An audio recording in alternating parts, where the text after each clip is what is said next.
আসসালামু আলাইকুম। প্রজাপতি ইউটিউব চ্যানেল থেকে বলছিলাম।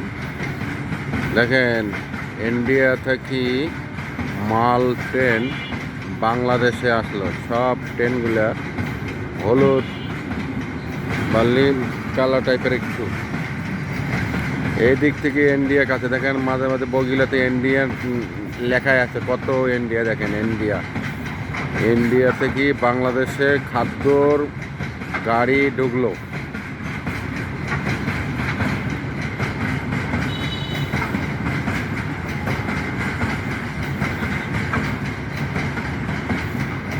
দর্শক, সম্পূর্ণ ভিডিও দেখাচ্ছি আপনার।